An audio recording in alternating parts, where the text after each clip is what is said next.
السلام عليكم ورحمة الله وبركاته. ازيكم حبايبي؟ عاملين ايه؟ يا رب تكونوا بخير. طبعا النتيجة طلعت بتاعة الثانوية العامة. ألف مبروك لكل طالب مجتهد عمل اللي عليه، وربنا ان شاء الله يوفق الناس كلها يا رب بإذن الله للخير.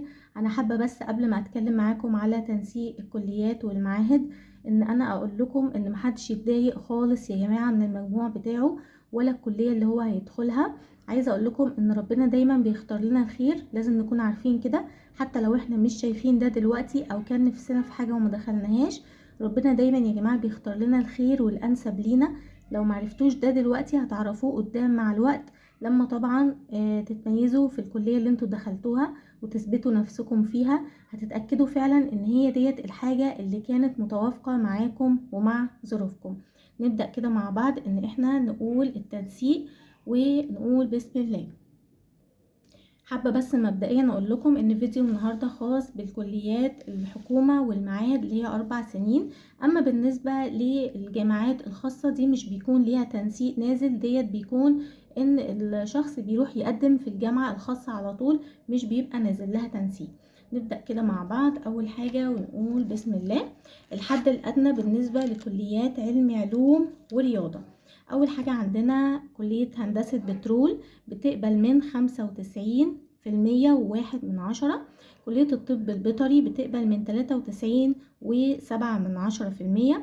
وعندنا بعد كده كلية طب الأسنان بتقبل من 92.8%. كلية العلاج الطبيعي بتقبل من 92.9%. كلية الصيدلة بتقبل من 91.7%. كلية الطب البيطري بتقبل من 87.5%. كلية الهندسة بتقبل من 88.6%. وكلية حاسبات ومعلومات فهي بتقبل من 88.5%. ده طبعا بالنسبة لعلم علوم. أما بالنسبة لعلم رياضة فكلية حاسبات والمعلومات بتقبل من 83.4%. في حاجة اسمها كلية الذكاء الاصطناعي، ديت بتقبل من 88.5% لعلوم و84.6% بالنسبة للرياضة. ودي بتختلف عن كلية حاسبات ومعلومات، بس في النهاية الشهادة بتبقى كأن الاتنين زي بعض بالظبط. عندنا بعد كده كلية التمريض بتقبل من 84.3%. وكلية العلوم بتقبل من 80.6% بالنسبة لعلم علوم. أما بالنسبة لعلم الرياضة فكلية العلوم هتقبل من 64.6%. معهد فني صحي بيقبل من 83% بالنسبة لعلم علوم. ومعهد فني صحي بيقبل بالنسبة لعلم رياضة من 64.3%. معهد فني تمريض بيقبل من 76%. أما بقى كلية العلوم الصحية التطبيقية فهي بتقبل من 87.3% بالنسبة لعلم علوم. ونفس الكلية بالنسبة لعلم رياضة بتقبل من 78.9%. بعد كده كلية تكنولوجيا العلوم الصحية التطبيقية بتقبل من 77.5%. كلية الملاحة وتكنولوجيا الفضاء بتقبل من 85.9%. والكلية دي يا جماعة من الكليات الواعدة، وهي موجود منها كلية واحدة بس على مستوى الجمهورية وموجودة في بني سويف. عندنا بعد كده كلية الإعاقة والتأهيل بتقبل من 81.3%. كلية الألسن بتقبل من 82.9% بالنسبة لعلم علوم. كلية الألسن بالنسبة لعلم رياضة بتقبل من 76.5%. كلية الإعلام بتقبل من 80.2% علم علوم. وكلية الإعلام بالنسبة لعلم رياضة بتقبل من 75.6%. بعد كده كلية فنون تطبيقية بتقبل من 76%. وكلية فنون جميلة بتقبل من 70%. لكن الكليتين دول طبعا بيبقوا محتاجين الأول اختبار قدرات. كلية الآثار بتقبل من 71.3%. كلية سياسة واقتصاد بتقبل من 79.5%. كلية زراعة بالنسبة لعلم علوم بتقبل من 69%. وبالنسبة لعلم رياضة فكلية الزراعة بتقبل من 64.6%.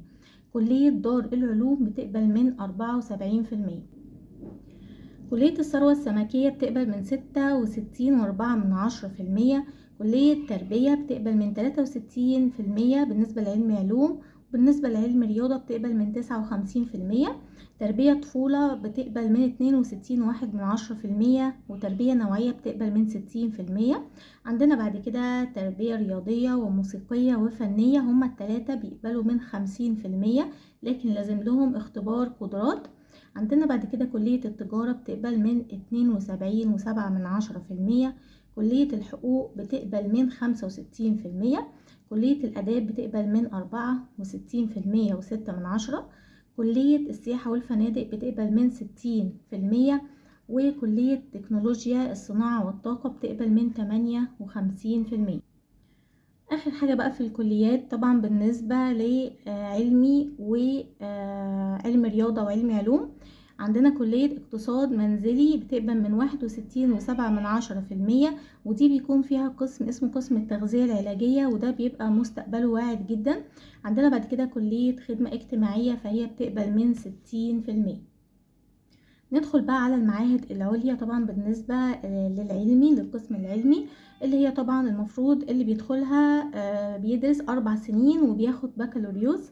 عندنا اول حاجة قبل ما نبدأ ان احنا نقول المعاهد العليا ديت بيبقى مصاريفها من 5 ل10 تلاف، وزي ما قلنا بيقعدوا 4 سنين يدرسوا وبياخدوا بكالوريوس زيهم زي الجامعات بالظبط. اول حاجة عندنا المعهد العالي للهندسة بياخد من 65%، وده اللي بيتخرج منه بياخد بكالوريوس هندسة. المعهد العالي للفنون التطبيقية 68%، المعهد التكنولوجي علوم صحية تطبيقية بياخد من 64%، المعهد التكنولوجي للتمريض 69%، المعهد العالي لغات وترجمة 54%، المعهد العالي تعاون زراعي 53%، المعهد العالي للسياحة والفنادق، والمعهد العالي للخدمة الاجتماعية، والمعهد العالي للنظم والمعلومات، والمعهد العالي للعلوم الإدارية، والمعهد العالي إدارة ومحاسبة. كل دول بياخدوا من 50%. ندخل بقى على الحد الأدنى بالنسبة لكليات الأدبي. كلية سياسة واقتصاد فهي بتاخد من 85.2%، كلية إعلام بتاخد من 83.1%، كلية ألسن بتاخد من 84.2%، كلية إعاقة وتأهيل بتاخد من 81.5%، كلية آثار بتاخد من 78%، وكلية التجارة بتاخد من 68.6%، كلية فنون جميلة بتاخد من 66%، كلية آداب بتاخد من 61%، كلية تربية بتاخد من 60.4%، كلية الحقوق بتاخد من 60.4% برضو في المية، دار العلوم بتاخد من 60%، تربية طفولة بتاخد من 58.6%، سياسة أو أسفة كلية سياحة وفنادق بتاخد من 58.6%، كلية اقتصاد منزلي بتاخد من 56.7%، كلية تربية نوعية بتاخد من 56.2%، واخر حاجة كلية خدمة اجتماعية بتاخد من 56%. وفي الختام حابة اقول لكم طبعا بالتوفيق للجميع، محدش يا جماعة يتضايق خالص، ولو علمتم الغيب لاخترتم الواقع. ربنا مش بيعمل حاجة وحشة ابدا لحد، وعايزة اقول لكم ان ربنا مش بيضيع اجر حد ابدا،